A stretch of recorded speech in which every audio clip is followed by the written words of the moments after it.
The snow hadn't stopped since noon, and by the time Meredith Colston clocked in for her 12-hour shift, the parking lot outside Ashcombe General had turned into a sheet of gray ice under the sodium lights.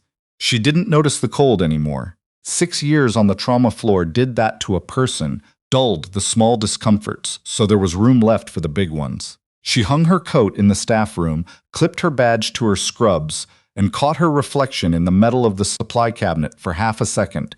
Dark circles under tired eyes, hair pulled back so tight it made her temples ache. The kind of face that had learned not to give anything away. Meredith had that face. She'd earned it. At the nurse's station, Priya was finishing the handoff notes, tapping her pen against the counter the way she always did when she was running behind. Bed 14's a nightmare, Priya said without looking up. Post-op hip, and the son's already been in twice asking why the pain meds haven't kicked in like magic. Which son? The one in the very shiny coat. Meredith almost smiled. She'd learned soon enough exactly what that meant. The night moved the way nights on that floor always moved, in surges. A car accident on Route 7 brought in 2 patients back-to-back around 9, and Meredith spent 40 minutes running IV lines and calling out vitals while Dr. Okonkwo worked to stabilize a collapsed lung. By the time things quieted, her scrub top was damp at the collar, and her feet had gone numb inside her shoes. She still had 6 hours left. It was just past 11 when she made her way to room 14 with a fresh vitals chart tucked under her arm. The man standing at the foot of the bed turned before she'd even crossed the threshold, and Meredith registered, in the half-second before he spoke, exactly the kind of person she was dealing with. Not a bad person, necessarily.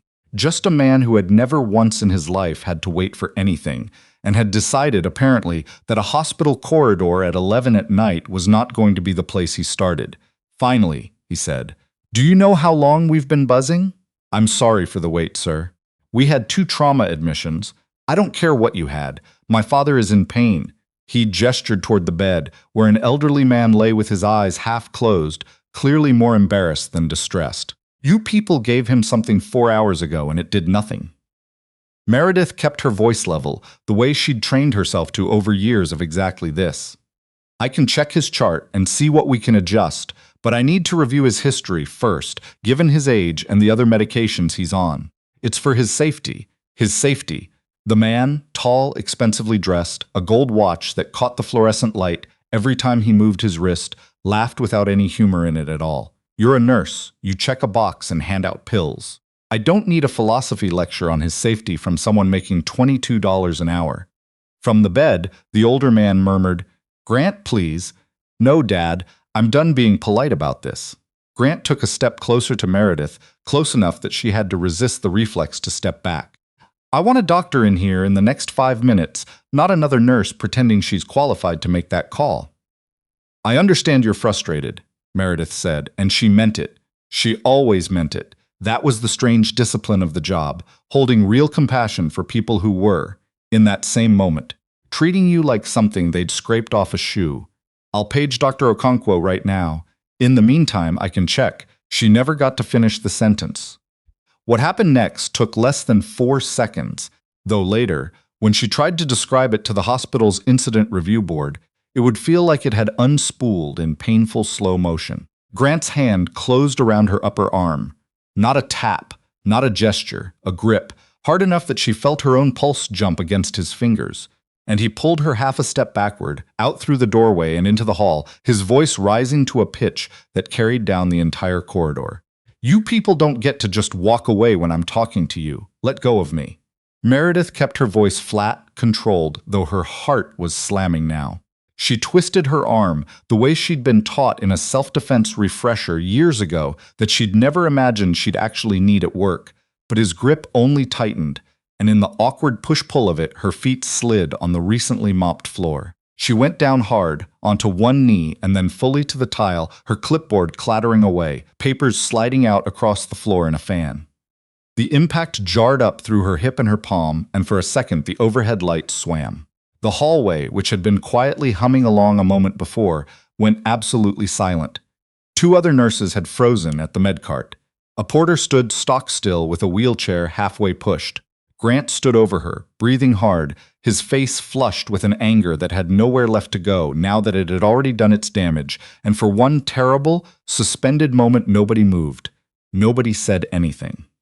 That was the part that would stay with Meredith longest, longer even than the ache in her knee. Not that he had grabbed her. People, under enough stress, did ugly things.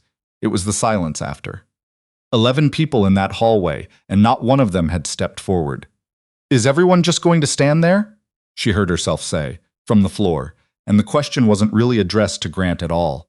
It was right about then, as she was pushing herself up onto one hand, cheeks burning with a humiliation sharper than any physical pain, that she heard the doors at the end of the corridor open, and something moved through them low and fast.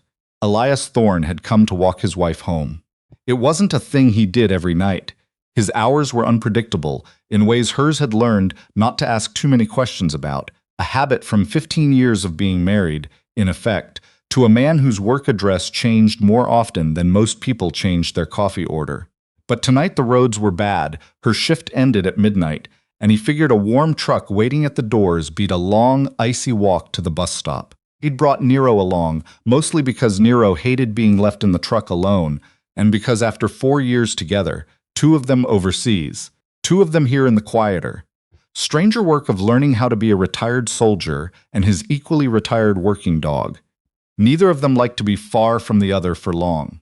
He'd signed in at the front desk, gotten a polite nod from a security guard who recognized him from picking Meredith up before, and was halfway down the east corridor toward the nurse's station when Nero's head came up sharply, ears forward, body tensing in the particular way that had once, in another life, meant something buried under sand and wire. Elias didn't need the dog to hear the shouting. But when he turned the corner and saw his wife on the floor and a stranger looming over her with his fists still half clenched at his sides, something in his chest went very cold and very quiet, the way it used to before things that required absolute precision. He didn't run. That surprised people later when they described it, the strange, deliberate calm of him, the unhurried length of his stride as he crossed the last 20 feet of that hallway, Nero moving in perfect step at his knee, silent and coiled. "Sir," Elias said, low, "step back from her." Grant turned, and whatever he'd been about to say died somewhere in his throat. Later, other people would try to explain what it was about Elias in that moment. 6'2", still built like the job he used to do, a stillness to him that read less like calm and more like a held breath. But the truth was simpler than any of that. Grant had spent his whole life around men who postured. He had never, not once, been in the same room as a man who didn't need to. "This isn't your business," Grant said, though his voice had lost most of its earlier heat. "My wife is on the floor," Elias said. "That makes it my business." He didn't touch Grant. He didn't have to. He simply moved between him and Meredith, dropped to one knee beside her, and said, quiet enough that it was only for her, "Hey, I've got you. Look at me. You're okay." Meredith let out a breath she felt like she'd been holding since she hit the floor. "I'm fine," she said, though her hands weren't quite steady as he helped her up. "Elias, I'm fine." By then the hallway that had gone silent from shock had gone silent again for an entirely different reason. Security had arrived. 2 guards who clearly recognized Elias and who positioned themselves not at his side but at Grant's, with the particular briskness of men who had just realized which version of this incident they wanted to be standing on the right side of when the cameras were pulled. "Doctor." Okonkwo came around the corner at a jog, took in the scene. Meredith upright now but pale, papers scattered across the floor, Grant backed against the wall, and didn't need anyone's to explain it to her. "Someone get me the footage from this corridor," she said, to no one in particular, and someone went. Grant, for his part, had discovered in the space of about 90 seconds that the story in his head, the one where he was a devoted son fighting for his father's care, did not survive contact with an entire hallway of witnesses, a nurse with a visibly swelling wrist, and a man whose quiet, unblinking attention made him feel, for the first time in longer than he could remember, genuinely and completely small. "She fell," Grant said. "I didn't," she slipped. "Don't," said the older man from the doorway of room 14. He had pushed himself upright against his pillows, IV line trailing, and his voice, though weak, carried the particular authority of a father who has run out of patience for his son's excuses. "Grant, don't you dare." Nero, who had not moved from Elias's side through any of it, chose that moment to sit, calm as a church pew, and look up at Meredith with an expression that, if a dog's face could be said to hold an expression, looked very much like concern. The next 20 minutes moved with the strange, procedural quiet that follows any real crisis in a hospital. Statements taken, security footage pulled and reviewed, a supervisor summoned from home. Meredith sat on the edge of an empty gurney in triage with an ice pack against her wrist while Priya fussed over her, and Dr. Okonkwo filled out an incident report with a controlled fury that made her pen dig hard grooves into the page. "You should press charges," Priya said. "I mean it, Mer. That's assault. I know what it is." Meredith's voice was quieter than she meant it to be. She wasn't crying, hadn't cried, but there was a tightness in her throat that felt like the beginning of it, held off through sheer stubbornness. "I just want to go home." Elias sat beside her, not saying much, one hand resting lightly on her knee, the other absently scratching behind Nero's ear where the dog had settled at his feet. He'd learned, over years of marriage and one particularly hard deployment recovery, that Meredith didn't need him to fix things in the loud way. She needed him steady, present, a wall at her back so she could stop for a few minutes being the wall for everyone else. It was the hospital's chief administrator, arriving at close to midnight in a coat thrown on over pajama pants, who finally crouched in front of Meredith with an expression of real, unrehearsed concern. "Mrs. Colston, I am so sorry this happened, to you in this building on our floor." Dr. Halverson, a stern, silver-haired woman Meredith had spoken to perhaps twice in 6 years of employment, looked, for once, entirely without her usual composure. "We pulled the footage, it's clear.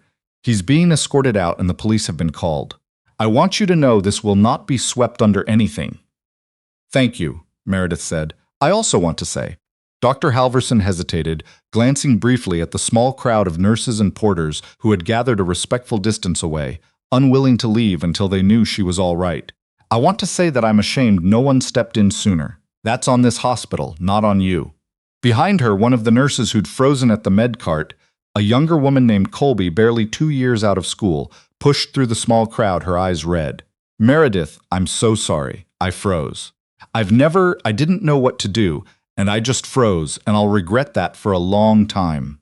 Meredith looked at her for a long moment. She thought about all the ways she could answer that.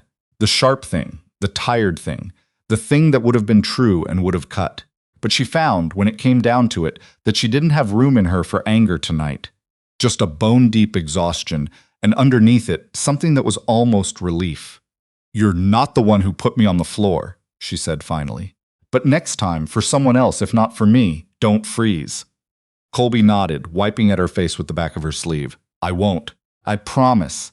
It was only once they were in the truck, snow ticking softly against the windshield, Nero curled in the back seat with his chin resting on the console between them, that Meredith let herself go quiet in a different way.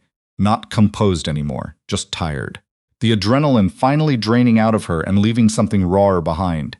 "I keep replaying it," she said, staring out at the parking lot lights, smeared by the falling snow. "The part where nobody moved. 11 people, Elias. 11 people I work with, who I've covered shifts for, who I've brought coffee to at 4 in the morning, and they just stood there." Elias didn't answer right away. He'd learned that too, that some silences needed to be let alone, not filled. "I used to think that would be the worst part of any of this," he said eventually. "The moment you realize how alone you actually are, in the second it matters." He glanced over at her. "But you know what I remember more, from the jobs where it went bad? It's never the people who froze, it's the ones who didn't. One person moving is enough to break a room out of it. You did that tonight, you know. You asked the question out loud, is everyone just going to stand there? You didn't wait for someone else to say it." Meredith let out a breath that was almost a laugh, almost not. "I was on the floor. Doesn't matter where you're standing, or not standing." He reached over, careful of the ice pack still taped to her wrist, and took her free hand. "You did more in that hallway than you're giving yourself credit for." They drove for a while without talking, the wipers ticking a slow rhythm against the snow, Ashcomb's quiet main street sliding by, closed shop fronts strung with the last of December's lights nobody had gotten around to taking down. Meredith rested her head against the window and thought, not for the first time, about the strange arithmetic of who ends up seen and who doesn't. She had spent 6 years being the person other people looked past. The nurse, the uniform, the hands that did the work. Nobody thanked you for doing well, and everybody blamed you for the moment it went wrong. She had gotten so used to that particular kind of invisibility that she'd almost stopped noticing it, the way you stop noticing a low hum after enough years of living beside it.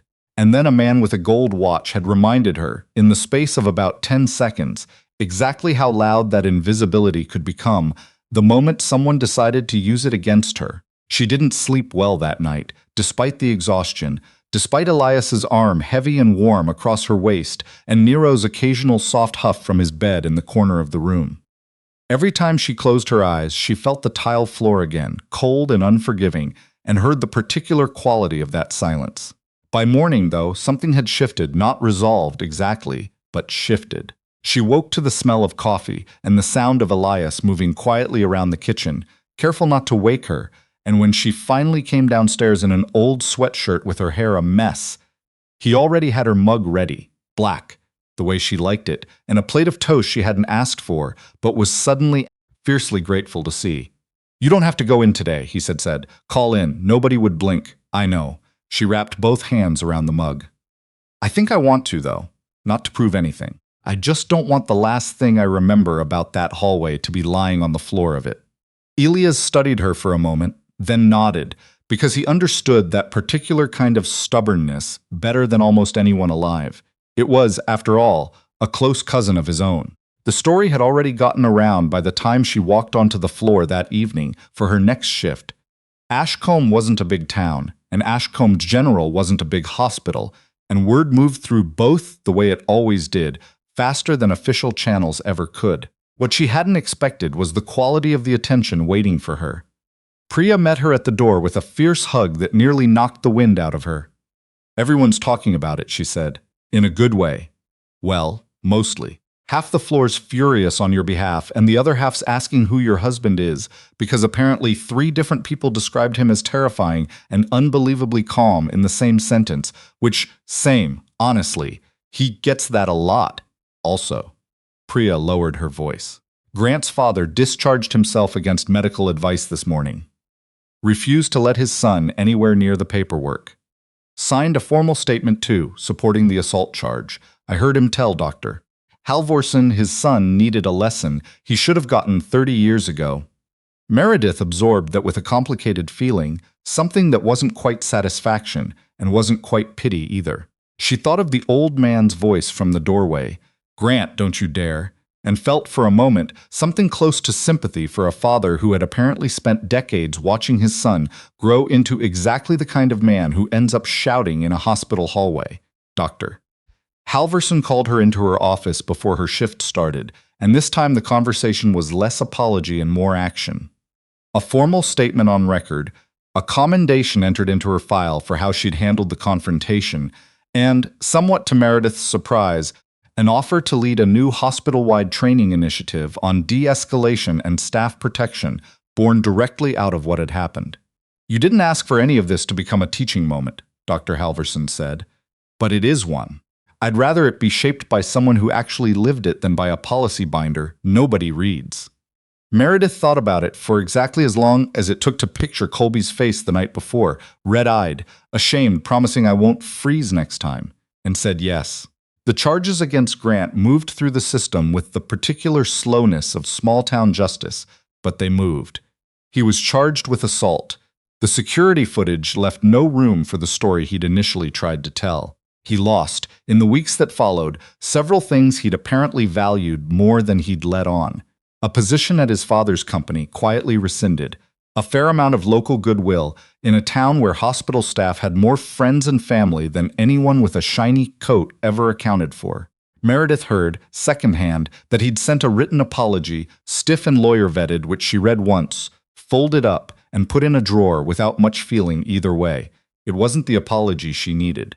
The apology she needed had already happened, in its way, in the hallway, in the small brave gesture of a father telling his son, "Don't you dare," from a hospital bed. Colby signed up for the first de-escalation training session Meredith ran 3 weeks later and stayed afterward to help stack the chairs, something she hadn't been asked to do. I still think about it, Colby admitted as they worked. The freezing. Good, Meredith said, not unkindly. That means you won't do it again. Nero, for his part, became something of an unofficial hospital mascot in the months after. Elias started bringing him by on quieter evenings when Meredith's shift ran long, and the old dog would settle himself in the staff lounge with the calm authority of an animal who had done considerably more dangerous work than sitting patiently while overworked nurses ate their sandwiches around him. Patients' families, waiting anxious hours in hallways for news, started asking for him by name. Meredith never fully lost the memory of that night. The cold tile, the silence, the particular vertigo of being knocked down in a room full of people who didn't move. But she found in the months that followed that the memory had changed shape. It wasn't only the worst thing that had happened to her that year, it was also the night she'd learned, with total clarity, exactly what kind of woman she wanted to keep being, steady under pressure, unwilling to be quiet about unfairness even from the floor, the kind of person other people could, eventually, learn to be steady around too. Late one night in February, working a rare joint shift with Priya on a quiet ward, Meredith caught her own reflection again in the metal of the supply cabinet. The same tired eyes, the same too tight hair, and found, this time, that she didn't look away from it so fast. "You okay?" Priya asked, passing behind her with an armful of charts. "Yeah," Meredith said, and meant it in a way she hadn't quite been able to that first long week. "I think I actually am." Outside, the snow had finally stopped, and somewhere down the hall a call bell rang, patient and ordinary, and she went to answer it the way she always did, quietly, competently, the kind of unglamorous good that nobody ever really sees, until every once in a while, someone finally does.